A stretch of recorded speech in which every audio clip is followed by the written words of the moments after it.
Candidato, essa é a sua primeira entrevista desde a alta médica. Eu imagino que todo brasileiro, nesse instante, independentemente da opção político-partidária, quer saber como é que está o estado de saúde do homem Jair Bolsonaro numa semana tão decisiva.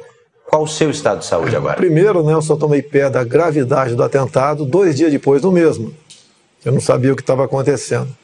Eu costumo dizer que Juiz de Fora não foi onde levei uma facada, foi onde eu nasci de novo. Então, meu eterno agradecimento aos médicos da Santa Casa de Juiz de Fora. Fui, então, para o Alberto Einstein, em São Paulo, e uma semana depois eu fui submetido a uma nova cirurgia, tendo em vista o quadro infeccioso que se aproximava. Porque a agressão, ela cortou muita coisa de mim, e uma das coisas muito graves, cortou o intestino grosso, onde você espalhou fezes por todo o organismo. Então, o problema de infecção generalizada se fazia presente. Foram momentos difíceis, não esperava estar nessa situação, ainda mais que eu sou um homem de combate. Eu gosto de estar na rua, conversando com o povo, desembarcando em aeroportos, fazendo palestra, gosto de ação. E, de repente, não são recomendações, são determinações médicas para que eu respeitasse os limites do meu corpo. No momento, dado o que aconteceu, nessa quarta-feira, uma junta médica lá do Alberto Einstein esteve em casa, cujo presidente é o Dr. Macedo, ele falou que a recuperação minha está sendo fantástica. Tendo em vista a minha vida pregressa, que eu não fumo, não bebo, uma vida muito saudável, graças a Deus. E eu respeitando isso, eu fico livre da colo no final de novembro, começo de dezembro, onde poderia então voltar às atividades normais. Mas, candidato, nesse momento, como é que o senhor se sente? Nas condições em que tudo aconteceu, eu me sinto bem. Foi recomendado não falar mais 15 minutos, tanto é que quando chegar para a gente vai parar, dar uma descansada meia hora tá bem. E voltar novamente a conversar. Me sinto bem, gratificado, feliz por ser uma opção de verdade contra tudo que vem acontecendo no Brasil nos últimos anos, em especial no combate à corrupção. Não podemos deixar que um partido que mergulhou o Brasil na mais profunda crise ética, moral e econômica volte ao poder com as mesmas personalidades.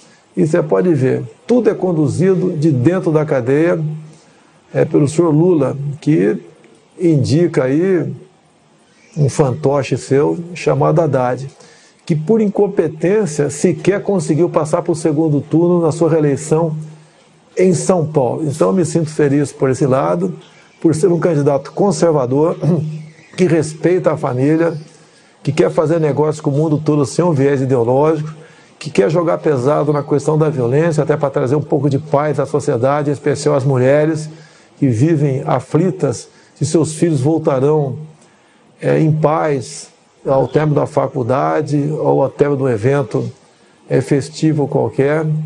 Então esse é o que me proponho, unir o povo brasileiro. E a esquerda sempre tentou nos desunir, criando castas, né?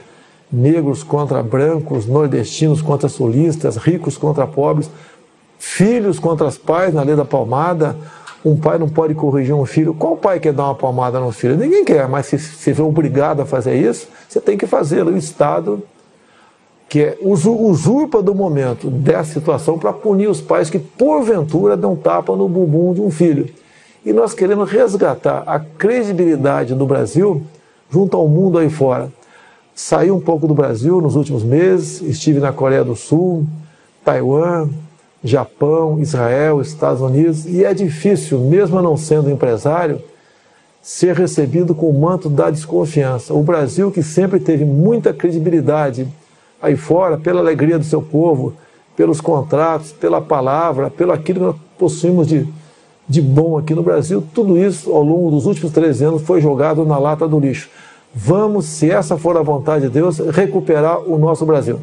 Essa entrevista também é a primeira desde a conclusão do inquérito policial sobre o que aconteceu em Juiz de Fora. A Polícia Federal e o Ministério Público concluíram que o senhor foi vítima de um atentado com motivação política e com premeditação. Eu sei, o senhor já disse que não acredita que ele agiu sozinho. Agora, olhando para trás, quase um mês depois, vai fazer um mês agora, que conclusões o senhor tira daquilo tudo? Olha, o processo está sendo conduzido por um delegado que por 2 anos foi o homem de confiança de Fernando Pimentel, governador de Minas Gerais. A Polícia Federal, eu não quero acusá-la, poderia ser outro delegado, até para buscar isenção. Nessa equipe que investiga, temos conhecimento, tem muita gente isenta e outra até simpática à minha causa. Então, eu não quero precipitar uma declaração nesse sentido. A própria tentativa, no dia do evento, 6 de setembro, de alguém tentar entrar na Câmara dos Deputados com o nome do agressor, seria um álibi. Se ele consegue, naquele tumulto, cometer o teu ato e sumir, ele teria um álibi poderosíssimo, dizendo que esteve na Câmara dos Deputados. O senhor descobriu isso ainda no hospital? Isso chegou ao meu conhecimento. Que reação o senhor teve no hospital? A reação da indignação. E nós não queremos fabricar um responsável, nem culpar esse ou aquele partido ou grupo ideológico. Nós queremos buscar a verdade e sinto que não se tem muita dificuldade de chegar à verdade. Afinal de contas, um ato como esse não pode partir da cabeça de uma pessoa de forma isolada. Até o seu depoimento foi muito contraditório em vários momentos. A Polícia Civil também faz um trabalho paralelo em Juiz de Fora. E acredito ainda que a Polícia Federal poderá dar uma resposta a isso, porque o inquérito, um encerrou e o outro foi instaurado. Então, espero que brevemente temos uma resposta para isso. A política brasileira não pode escambar para esse lado. Eu sou acusado de disseminar o ódio e quem leva a facada sou eu. Justamente nesse aspecto, na denúncia, os procuradores disseram que esse foi um atentado também à democracia. O senhor que sentiu esse ataque na pele é chamado pelos seus adversários de alguém que não respeita a democracia, não respeita a Constituição. Como é que o senhor responde a essa acusação? Olha, não respeito onde? Dizem que eu ataco negros. Onde você tem um vídeo meu, um áudio atacando negros? O meu sogro é o Paulo Negão. A minha filha tem sangue negro em suas veias. Como pode alguém que integrou o Exército Brasileiro por 17 anos ser racista? Assim como diz que eu ataco mulheres. Onde tem um áudio meu atacando mulheres, a não ser um embate entre eu e a deputada Maria do Rosário, onde ela estava defendendo que um estuprador e homicida menor de idade fosse punido à luz do Estatuto da Criança e do Adolescente. Eu sempre lutei pela diminuição da maioridade penal. Naquele momento ela me chama de estuprador. Espera aí, o que é isso?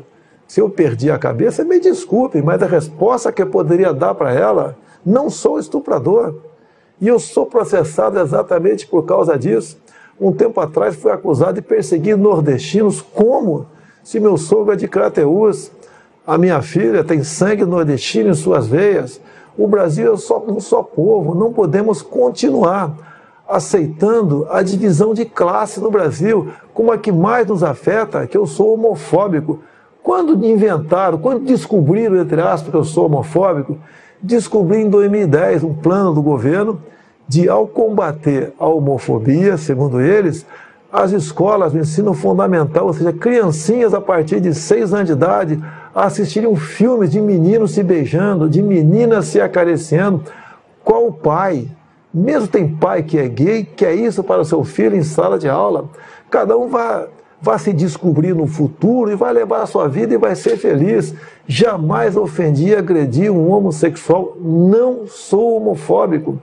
Esses rótulos jogam para cima de mim porque não pode me chamar de corrupto. É o que eles são. Um dos grandes problemas do Brasil é a corrupção. E não tem como me atacar. Até por ocasião da leitura da ação penal 470 mensalão, o senhor ministro Joaquim Barbosa me cita como o único deputado da base aliada que não foi comprado pelo PT. Há 2 anos trabalhamos com isso dentro da Câmara, via o deputado Onyx Lorenzoni. Nós não podemos, e grande parte do parlamento já concorda com isso, ter líderes partidários que, na verdade, funcionem como líderes sindicais. Não é dessa maneira. Essa semana recebi, via a deputada Tereza Cristina do DEM. Candidato. Opa. Vamos dar uma pausa. Vamos. Quem interrompe a entrevista é o enfermeiro da equipe médica que monitora a recuperação do candidato. Segundo ele, Bolsonaro não deve falar por mais de 10 minutos seguidos para não se cansar. O candidato ainda usa uma bolsa de colostomia para armazenar as fezes, enquanto o intestino é poupado para cicatrizar das diferentes lesões. Nessa fase da recuperação, cansaço ou estresse prejudicam o intestino, mas também podem gerar uma crise de tosse, mas logo voltamos a conversar. Me permita retomar, relembrando o que o senhor falou agora há pouco no primeiro bloco da nossa entrevista, sobre rótulos, os rótulos que se disseminaram a seu respeito. Neste momento, as duas principais campanhas da presidência da República têm combatido fake news, sobretudo em aplicativos de troca de mensagens. Todas as duas campanhas têm sofrido com isso. O que é que o senhor tem feito e como é que o senhor tem combatido essas notícias falsas? Nós temos nas redes sociais que há anos nós alimentamos com verdade. Então temos um exército de seguidores que acredita no que nós postamos. Por exemplo, o candidato do PT, agora no Nordeste, andou espalhando que eu vou acabar com o Bolsa Família. Eles fazem isso em todas as eleições e nós combatemos isso. Lógico que é duro você combater, porque eles vão, com os seus militantes, em todos os locais, praticamente, pregando isso aí. Mas, em grande parte, temos sucesso no combate a esse fake news e queremos acabar com o Bolsa Família. Mas o senhor diria que, pelo outro lado, seguidores seus podem também estar disseminando fake news, notícias falsas? Eu não tenho controle sobre milhões de pessoas que me seguem. O outro acaba extrapolando. Agora, quando um seguidor meu extrapola, a culpa cai em cima de mim, como se eu fosse um capitão e tivesse uma tropa a meu comando para cumprir exatamente aquilo que eu falo. Agora, por lado de lá, nós não pregamos fake news. Você entra nas nossas mídias sociais, não existe mentira, nem atacamos ninguém. Nessas lives que temos feito às 8h30 da noite, eu tenho pego o plano de governo do PT, documento deles, análise da conjuntura, por exemplo, bem como o caderno de tese do PT em 2015, e mostrando por escrito o que está na página deles, como, por exemplo, enquanto o Paulo Guedes tem um projeto bastante ousado no tocante à economia, e ele foi claro isso em palestras, dizendo que quem ganha até 5 mínimos não vai pagar imposto de renda. Hoje, quem ganha 5 mínimos já está na faixa dos 27,5%. E acima disso, uma alíquota única de 20%. O que o fake news faz? Esquecem, entre aspas, que quem ganha até 5 mil não vai pagar imposto de renda. E começa a falar, você ganha 2 mil por mês. Prepare-se, vai pagar R$400 de imposto de renda. Mentira! A proposta nossa é ousada. E nós queremos realmente recuperar a tabela de imposto de renda e deixar mais dinheiro na mão do cidadão e na mão do empresário. As alíquotas para a classe empresarial também cairão. Queremos seguir o exemplo da Inglaterra de 20 e poucos anos atrás, que está numa situação crítica, bem como o exemplo de Trump nos Estados Unidos, onde diminuiu de 30 e pouco para 20 e poucos por cento a carga tributária para empresários.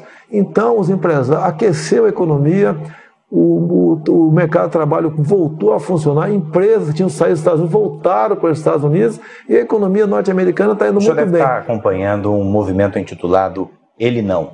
E a sua assessoria deve ter percebido também que depois do movimento, de certa maneira, o senhor até subiu nas pesquisas de intenção de voto. Que avaliação o senhor faz desse contexto? Olha, você tem que ver quem estava no movimento Ele Não. Artistas que há muito vem mamando na Lei Rouanet. Você não tem quem está no Ele Não que não esteja na Lei Rouanet. A Lei Rouanet é importante para o artista raiz, o artista sertanejo, aquele que realmente traz consigo a cultura brasileira. Ninguém quer abandonar a cultura. O que o senhor acredita que depois dele, ainda assim, subiu nas pesquisas? É que o outro lado, que a maioria, vê quem é que está me atacando. Tá certo? E ao ver, já tira já faz uma análise imediata, que eles estão errados, nós estamos certos. Será que eu sou tão mal assim? Eu quero o mal de todo mundo, de mulheres, de negros, de nordestinos, de quem recebe Bolsa Família, de pobre. Não é verdade. Eles não podem me chamar de corrupto. Sempre combati a corrupção. Sempre preguei a união de todos nós, uma só bandeira, um só coração verde e amarelo. Não podemos nos dividir. A esquerda nos dividiu e nós ficamos brigando entre nós. Eu quero a união de todos. Um grande exemplo tive em países como Japão, Coreia do Sul, Israel. Olha o que eles têm. Eles não têm nada. E olha o que eles são. São o primeiro mundo. Agora você vem para o Brasil. Olha o que nós temos tudo. E olha o que nós somos, não somos nada. Essa política que existe lá fora, que visitei escolas, que visitei o ministro da Agricultura de Israel, entre tantas outras autoridades nesse país, esses exemplos nós queremos trazer para cá. Unindo o povo e governando pelo exemplo, você tira o Brasil do buraco. O senhor citou agora há pouco o imposto de renda. O senhor diria também que a sua assessoria econômica foi mal interpretada em relação ao 13º salário? Não, foi o general Mourão que, ao falar sobre a estrutura remuneratória, que tem uma série de coisas ali, ele se referiu àquilo como jabuticaba. Agora, no momento desse, você não pode dar margem para o inimigo de interpretar. Nunca o Mourão falou em acabar com o 13º. Qual é a palavra final sobre isso? Aproveitaram uma palavra errada dele para dizer que queremos acabar com o 13º. Agora, deixo bem claro, que é um pouquinho mais velho, lembra em 2002, o PT pregou isso, que os parlamentares do então PFL, PP, aqueles partidos todos, queriam acabar com o 13º, fundo de garantia, hora extra, licença gestante, e inventaram isso em cima de um projeto que existia na Câmara, que não era para acabar, era, por exemplo, você está com um problema financeiro, você procura o teu patrão, ouvir do sindicato, e em vez de cair na mão do agiota ou pegar um empréstimo no banco, o patrão podia adiantar parte do teu 13º. Você estava com problemas, por exemplo, queria estar no mês de setembro, e você gostaria de dar uma folga para si, chegaria para o patrão, ouvido pelo sindicato, e pegasse um desconto em férias, que existe nas Forças Armadas. Você pegava 15 dias de desconto em férias, ia dar uma relaxada para voltar com as baterias recarregadas. O PT pegou um projeto desse, que não acabava com os direitos, apenas flexibilizava e passou a massificar, dizendo que queríamos acabar com aquilo. Eu quase perdi o meu mandato em 2002, porque eu fui acusado também de querer flexibilizar aquilo tudo. Então o PT usa pequenos detalhes para dizer que eles são realmente o que estão preocupados com os trabalhadores e não os demais. Os seus eleitores depositam no senhor uma confiança e uma garantia no combate à corrupção e também à criminalidade. Não são questões simples de resolver, muitos antes do senhor fracassaram nesse quesito. Qual é a solução? O combate à corrupção é você escolher o seu time de ministros sem o critério político. Você pode ver qual partido assaltou a Petrobras, qual partido esteve envolvido com empreiteiras. São partidos que tiveram os seus ministérios negociados com o governo. E esses partidos, como regra, botam o seu ministro lá para se locupletar, para arranjar dinheiro para os seus afiliados. Questão da violência. Nós devemos fazer diferente do que foi feito até agora. O Estatuto do Desarmamento só aumentou a violência. Deu a certeza ao bandido que, ao invadir a residência de qualquer um, não vai encontrar resistência. E mais ainda, olha que coisa esdrúxula, mais ou menos o seguinte. Vamos supor que você tem uma arma legal em casa, entra um marginal 2 da manhã.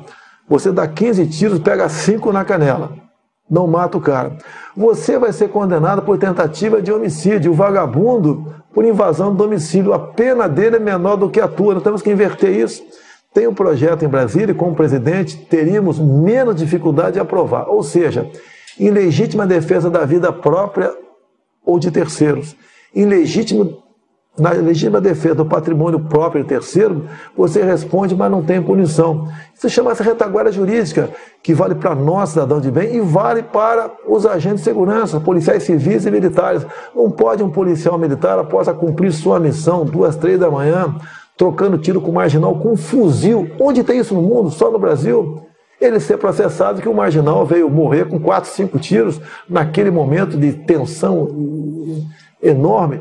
Vamos mudar o nosso Código Penal para dar essa retaguarda jurídica para o cidadão de bem e para os policiais. Agindo dessa maneira, tenho certeza que a violência diminuirá. Falando também sobre corrupção, candidato, Mais uma interrupção. Uma nova interrupção na entrevista é feita a pedido da equipe médica. Desta vez, Bolsonaro já demonstra cansaço, porque faz pausas maiores entre as frases. Eu retomo a entrevista falando de corrupção. Candidato, o senhor acabou de falar antes dessa nossa pausa sobre criminalidade, mas também sobre corrupção. A respeito desse segundo assunto, o juiz Sérgio Moro divulgou, deu publicidade à delação do ex-ministro Antônio Palocci. Que impacto o senhor acredita que essas revelações terão na urna, no voto? Sempre há um impacto. O Palocci, antes mesmo de qualquer delação, ele já vinha colaborando. Ele foi um homem muito próximo do governo. Ele conta as entranhas do poder. Não tem como ele não fugir da verdade. E ele quer colaborar e vem colaborando. Então, parabéns ao Palocci, né?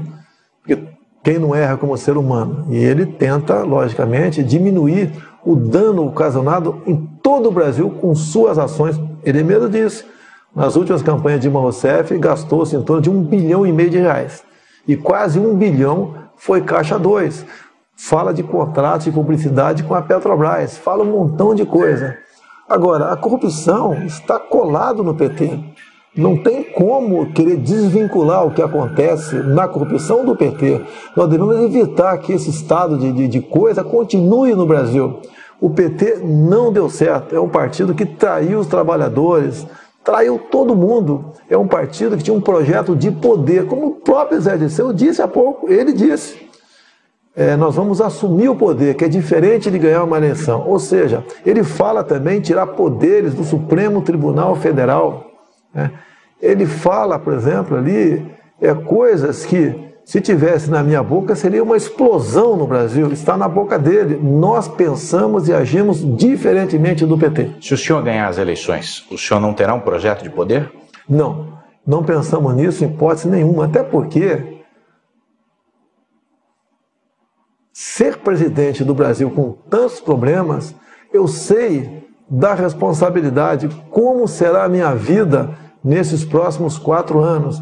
E o que muitas pessoas dizem, né, que eu posso ser o ponto de inflexão naquilo que acontece aí. Muitos dizem que eu não posso ser um bom presidente, mas é aquele necessário para o momento.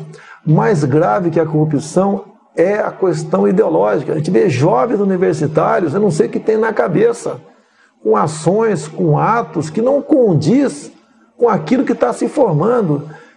Que, em parte, as nossas universidades não formam alguém para o mercado de trabalho no futuro, está formando militantes. Devemos acabar com isso. Até hoje o PT defende o regime de Maduro, como defendia o regime de Chávez. Nós devemos nos afastar da Venezuela. Temos que dar um pé no traseiro do socialismo, no comunismo. Não podemos admitir essa ideologia em nosso Brasil. Será o fim da nossa pátria se o PT conseguir chegar ao poder. Lamento, vou respeitar o resultado das eleições, até porque eu me preparei lá atrás para que tivéssemos uma auditoria por ocasião das eleições. Em 2015 aprovei o voto impresso. Lamento o Supremo ter derrubado com argumento da senhora Raquel Dodge, dizendo que a impressão do voto comprometia a segurança das eleições. É exatamente o contrário. Mesmo com 5% das sessões com o voto impresso, você teria um retrato no Brasil do que foram as eleições. Procurei o ministro Fux há poucos meses e pedi para ele que pulverizasse pelo Brasil, de acordo com a quantidade de eleitores, estas sessões com o voto impresso. Ele me disse que já havia tomado decisão nesse sentido. Tínhamos tudo para ter uma eleição tranquila. Lamentavelmente, essa interrogação aparece. E o apelo que eu faço àqueles que acreditam em mim: vamos votar, não vamos nos omitir, não vamos votar em branco, não vamos anular o voto. Muito pelo contrário, vamos convencer uma pessoa a votar na gente. O PT, todo mundo já conhece o que é e o que nos espera com o Zé Dirceu voltando ao poder. Comigo, a certeza que vocês terão que eu serei realmente não mais um capitão do Exército, mas um soldado do Brasil a serviço desse povo que merece e tem tudo para ser feliz. Uma última pergunta. Estamos a 3 dias das eleições. O senhor, eu sei, acredita que vence no primeiro turno. Mas se isso não acontecer, quem o senhor acredita que enfrenta num provável segundo turno? Olha, as pesquisas, todo mundo desconfia no Brasil. O Brasil é um país onde não se acredita em quase nada, infelizmente. Mas vamos partir do princípio que as pesquisas são essas que estão aí. Não fugiremos do candidato do PT. Não será nós contra ele, será o Brasil que quer mudanças, o Brasil que não quer mais corrupção, o Brasil que quer que criança seja respeitada em sala de aula, o Brasil que acredita na família, é o Brasil que respeita as religiões, um Brasil que quer conversar com o mundo todo sem o viés ideológico, um país que quer jogar pesado na questão da violência, até para dar paz para as mulheres que são preocupadas com a integridade física dos seus filhos. É um Brasil que quer isso, é um Brasil que é menos imposto, é um Brasil cujo presidente vai trabalhar em equipe. Ninguém vai querer decidir nada sozinho. Muita coisa não entendo. E com boas pessoas e com isenção para escolhermos essa equipe de ministros, nós temos tudo para começar a fazer o Brasil andar. Quero agradecer por me conceder essa entrevista. Veja a seguir o dia dos candidatos a presidente da República. E ainda nesta edição, o preço do álcool dispara e postos de combustíveis fazem promoções para atrair os consumidores.